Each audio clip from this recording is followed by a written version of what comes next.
Assalamualaikum warahmatullahi wabarakatuh.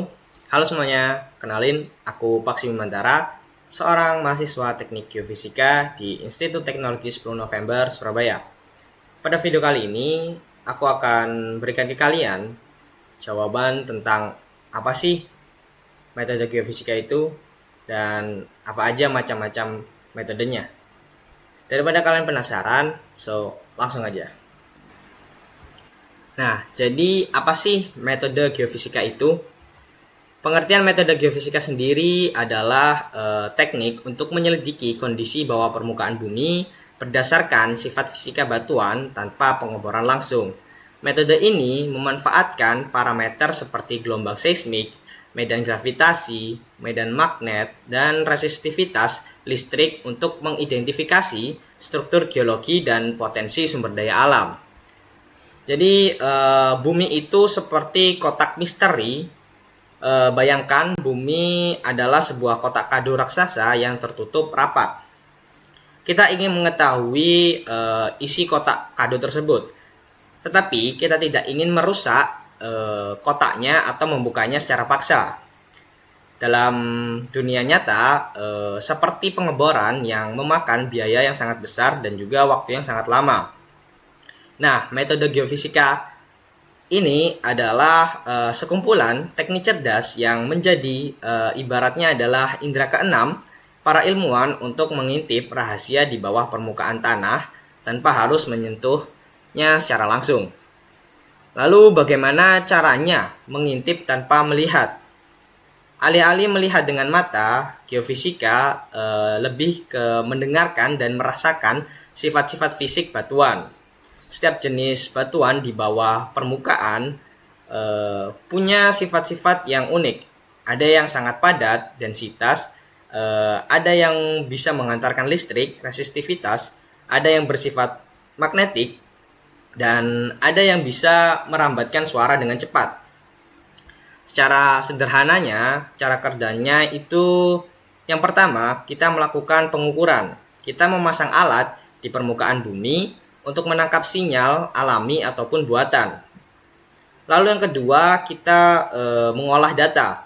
Data mentah yang kita dapat dari pengukuran diolah menggunakan komputer yang canggih. Lalu yang ketiga, yaitu menerjemahkan atau menginterpretasikan. Para ahli menerjemahkan angka-angka tersebut menjadi gambaran geologi yang nyata seperti letak cadangan minyak, urat emas, dan sumber air bersih. Lalu kenapa sih geofisika begitu penting? Metode ini adalah pahlawan di balik layar dalam berbagai industri. Mulai dari mencari sumber energi seperti minyak, gas, panas bumi, dan lain sebagainya. Lalu berburu mineral berharga, mencari air tanah di daerah kering, hingga memastikan tanah tempat kita membangun gedung pencakar langit itu dapat stabil dan aman. Keunggulannya jelas yaitu cepat, luas, efektif, dan yang paling penting ramah lingkungan karena kita tidak perlu merusak alam hanya untuk sekedar tahu apa yang ada di bawahnya. Selanjutnya mari kita bedah 5 metode utama geofisika. Yang pertama ada metode seismik. Nah, di metode seismik ini terdapat dibagi menjadi dua, yaitu metode seismik refleksi dan juga metode seismik refraksi. Yang pertama di sini metode seismik refleksi. Untuk apa sih metode ini? Bayangkan kamu sedang melakukan USG, tetapi pasiennya adalah planet bumi. Metode seismik refleksi ini adalah ahlinya untuk memotret struktur bawah permukaan bumi dengan sangat detail dan beresolusi tinggi. Di dunia migas, metode ini adalah senjata utama untuk berburu minyak dan gas karena bisa mendeteksi lapisan, reservoir, dan jebakan hidrokarbon seperti lipatan antiklin atau patahan. Nggak cuma itu aja, metode ini juga jadi andalan untuk melihat lapisan batuan sebelum membangun proyek raksasa. Jadi kita nggak perlu repot-repot untuk mengebor secara membabi buta. Lalu gimana sih cara kerjanya? Prinsipnya sama, mirip gema suara.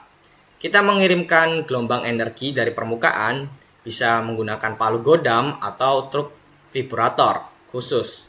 Gelombang ini akan menjalar masuk ke dalam tanah dan begitu menabrak batas antar lapisan batuan yang berbeda kepadatannya, gelombangnya akan memantul balik ke permukaan.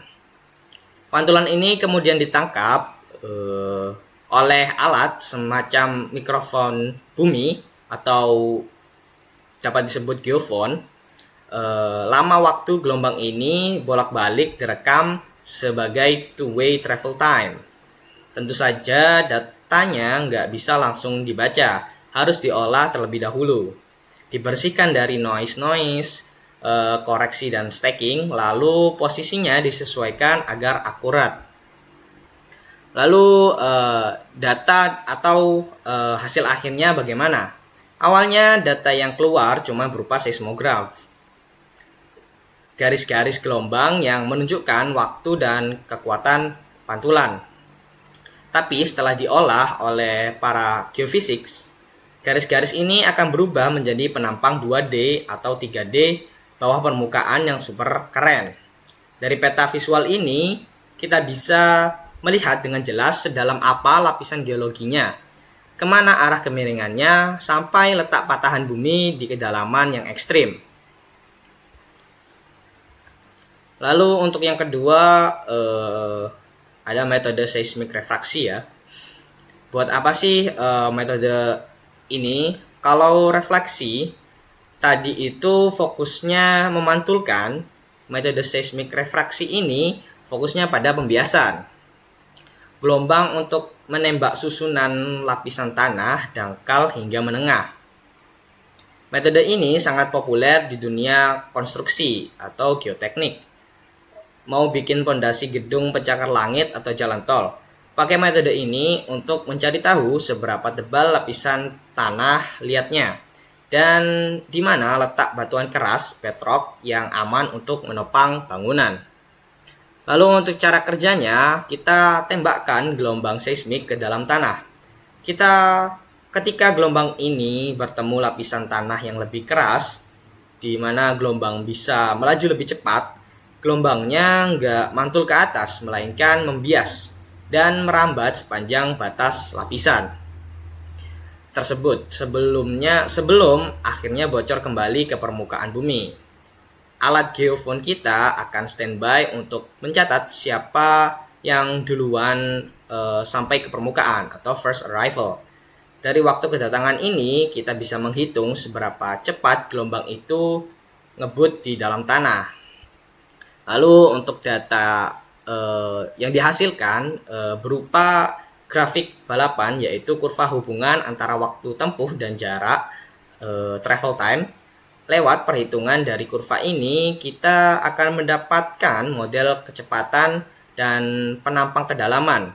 Singkatnya, kita punya potongan kue tanah yang menunjukkan seberapa tebal lapisannya dan seberapa keras atau lunak material di bawah kaki kita. Selanjutnya metode yang kedua, metode utama yang kedua yaitu metode gravity. Pernah kepikiran kalau tarikan gravitasi bumi di setiap tempat itu beda-beda? Nah, metode gravitasi ini memanfaatkan fakta ini untuk mencari tahu apa yang ada di bawah permukaan bumi kita.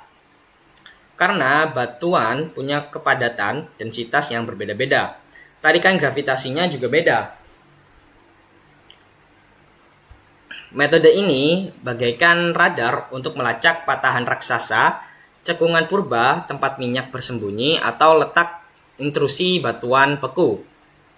Lalu untuk cara kerjanya, kita keliling bawa alat super sensitif bernama gravimeter untuk mengukur tarikan gravitasi di berbagai titik. Karena perbedaannya sangat tipis, datanya harus dibersihkan dahulu dari gangguan luar atau outlier atau noise, seperti efek pasang surut bulan, ketinggian lokasi, sampai bentuk bumi atau koreksi Booger. Setelah bersih, barulah kita dapat nilai anomali gravitasi. Anomali inilah yang membocorkan rahasia apakah di bawah sana ada batuan super padat atau malah ada rongga atau cekungan ringan. Lalu untuk data dan hasil akhirnya adalah data awalnya berupa angka percepatan gravitasi dalam satuan miligal. Setelah dikoreksi, datanya menjelma menjadi peta anomali gravitasi.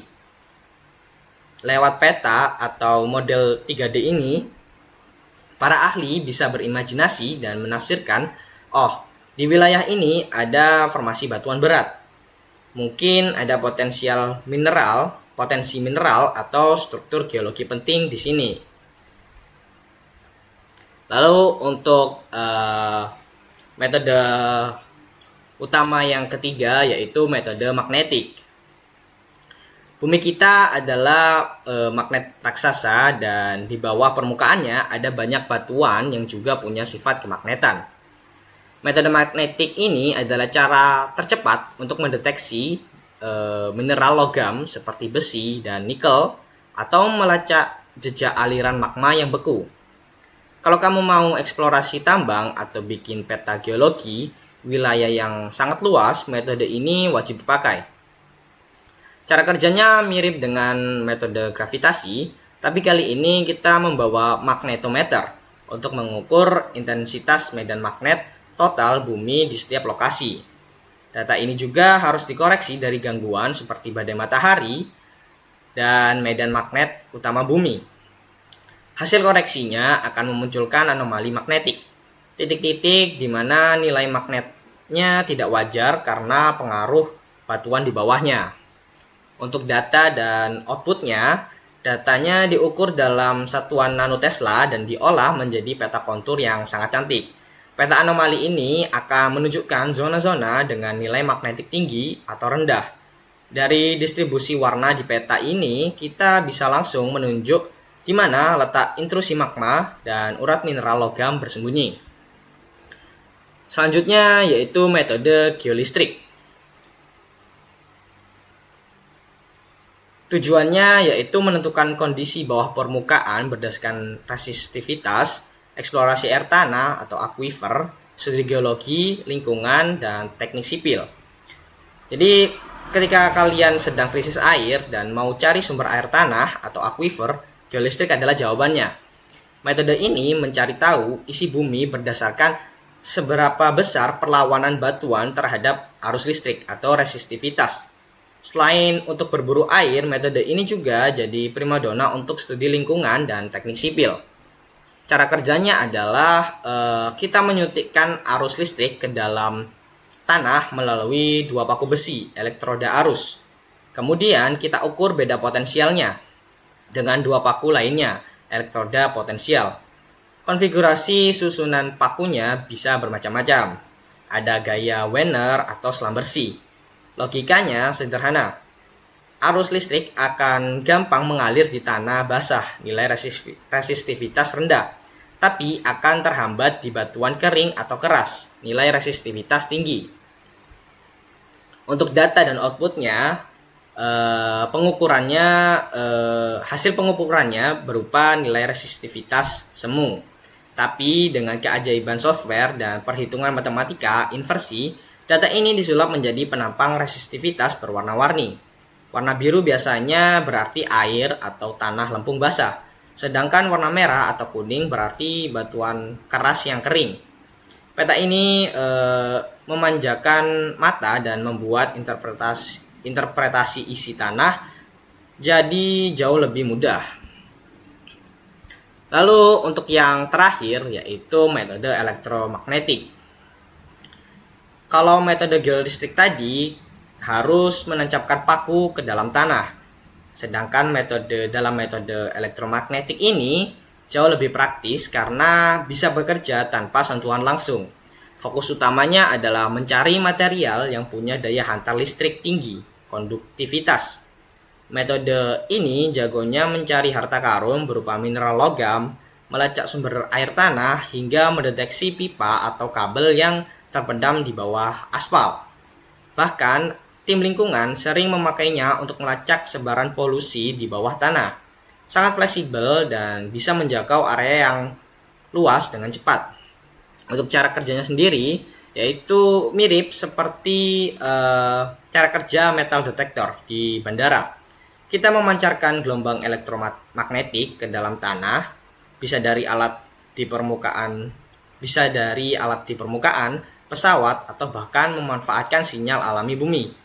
Begitu gelombang ini menabrak material yang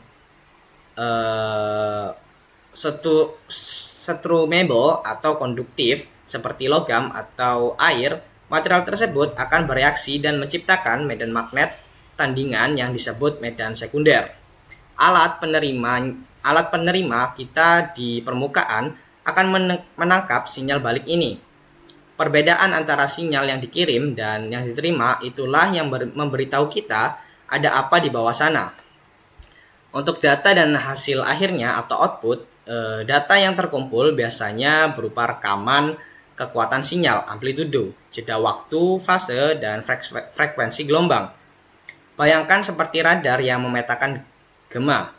Data ini kemudian diolah melalui proses pemodelan komputer untuk mengubah angka-angka rumit menjadi gambar yang bisa kita mengerti.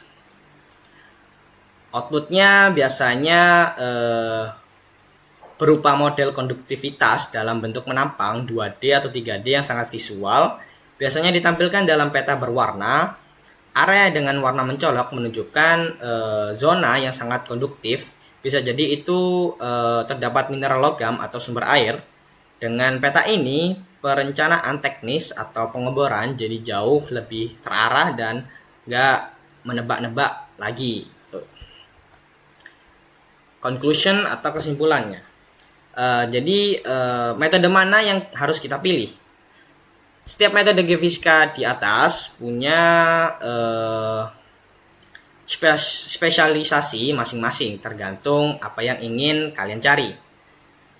Kalian mau cari minyak di laut dalam, gunakan seismik refleksi. Kalian mau bangun gedung atau jembatan, pakai seismik refraksi. Kalian mau cari emas atau besi, panggil si magnetik dan elektromagnetik. Kalian mau tahu struktur batuan raksasa di suatu daerah, gunakan gravitasi. Lagi butuh sumur bor untuk air bersih, gunakan geolistrik. Gunakan metode geolistrik. Dengan kombinasi metode-metode ini, kita bisa memahami isi perut bumi dengan sangat akurat, hemat biaya, dan tetap menjaga kelestarian alam. Nah, itu tadi penjelasan mengenai metode geofisika dan juga macam-macam metode geofisika. Apabila terdapat kesalahan dalam penjelasan saya mohon maaf karena itu terjadi karena keterbatasan ilmu pengetahuan saya. Mohon dikoreksi apabila terdapat kesalahan. Saya akhiri. Wassalamualaikum warahmatullahi wabarakatuh. Dah.